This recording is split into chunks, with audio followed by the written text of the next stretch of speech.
Hi, I'm João Paulo Andrade Almeida, and this is work done in cooperation with Gustavo Guidoni at the Federal University of Espírito Santo and Giancarlo Guisardi with the Free University of Bolzano and the University of Twente.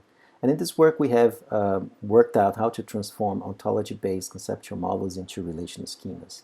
Now, we need to do this because we want to automatically generate realizations from our conceptual models.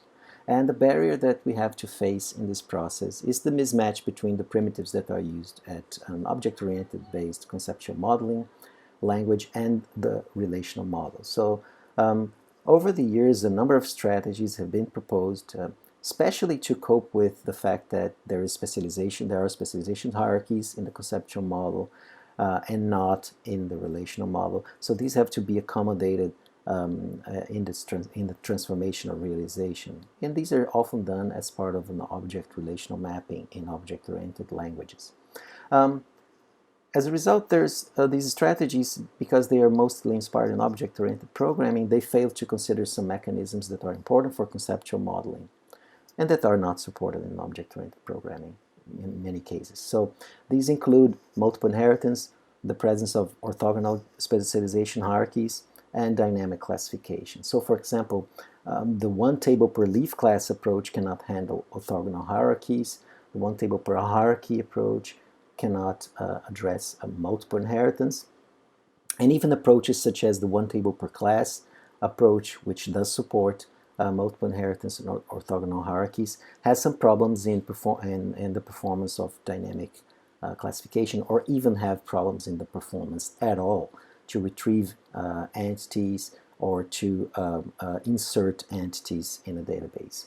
So we need a new approach. And we found an interesting opportunity to use the distinctions in the OntoML language that are the result of their adoption from the Unified Foundation Ontology, to use those distinctions, the different kinds of classes, in our approach for transformation. So here we go. First, there are the kinds, classes which are kinds, which partition the entities, the objects in our domain in this case. And then we have classes which are more abstract and which are called the non-sortals here, which classify entities of different kinds. So here we have named entity classifying persons and organizations, and customers also classifying persons and organizations. Then we have the sortals, which now classify entities of a single kind. So they specialize one specific kind. So here we have specializations of person, then we have here specializations of organization, and there are different kinds of those specializations. I will not go into details here, but these are what here we'll call them sortals. So our approach is basically to realize that kinds, because they partition the objects of a domain, they are the natural place for us to have tables. They identify, those are types which provide identity criteria for their instances. So they are perfect candidates for tables. And what we'll do with the other classes, which we'll first flatten the non-sortals.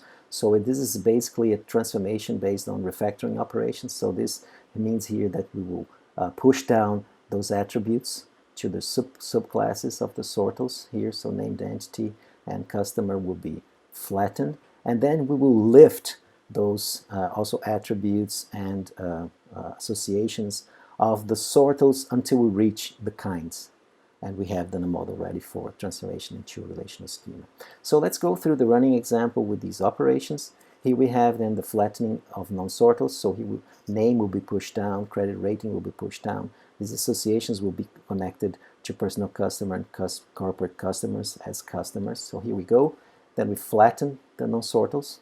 We adjust some cardinalities because this is required because now customers can be either personal customers and corporate customers, and the attributes end up being replicated in the subkinds, in the subtypes. Then we have the lifting of sortals until we reach kinds. So here we go. Credit rating and credit card will be lifted up. So will the association end from those associations. There will be also discriminators that will flag whether adults are employees or whether organizations are contractors. So here we go. These attributes are Boolean attributes. and we have now optional cardinality where we had mandatory cardinalities, because not all adults are customers now, so maybe they don't have a credit rating or a credit card. Then we have the lifting of sortals. Again, we have the lifting of other sortals. So here we have the lifting of sortals which are involved in generalization sets. What we do now is to create discriminators to indicate whether, for example, a person is a child or an adult, or whether an organization is a primary school or a hospital, or because of overlapping generalization sets, whether a person is a Brazilian citizen, whether they are also an Italian citizen, whether only an Italian citizen, and so on. So the meta attributes of the generalization sets, they correspond to cardinalities in this in the nationality of life phase attributes of person, or in the organization type attribute of an organization, and so on. So here we have now a model that is ready for transformation. It only has kinds, which will correspond to tables, and it has these discriminators, which will just correspond to columns in these tables. Our approach then is able to cope with all those mechanisms that we needed to cope from the conceptual modeling language, so multiple inheritance, orthogonal hierarchies, and dynamic classification, but it also has a good performance overall. So it has a much better performance than the one table per class approach, which requires for any retrieve operations require a number of joins corresponding to the height of the hierarchy. Also, number of tables are affected in an insert operation because all the different attributes are spread throughout many tables. And also, it has a good performance in terms of the number of tables that are generated, because the number of kinds in a model is typically 1/4 to 1/5 of the total number of classes in a model. And it also has good performance in terms of polymorphic queries, especially if the attributes end up being defined in sortals. So we use these ontological distinctions that arise from the unified foundation ontology that are incorporated in the OntoML language to guide the transformation and come up with this one table per kind approach. Now we have shown and details in the paper that it has better performance and that it supports the mechanisms that other approaches in the literature do not support, because they are ontologically neutral and they cannot guide the transformation as we have been able to show. Now, in the next ongoing work, we're doing ontology-based data access to access the relational data according to the resulting schema using high-level ontologies that correspond to the conceptual model that I've shown. And we're now doing planning the empirical work to show that these relational schemas are more understandable, and also that to write queries based on these schemas lead to more readable and more writable queries.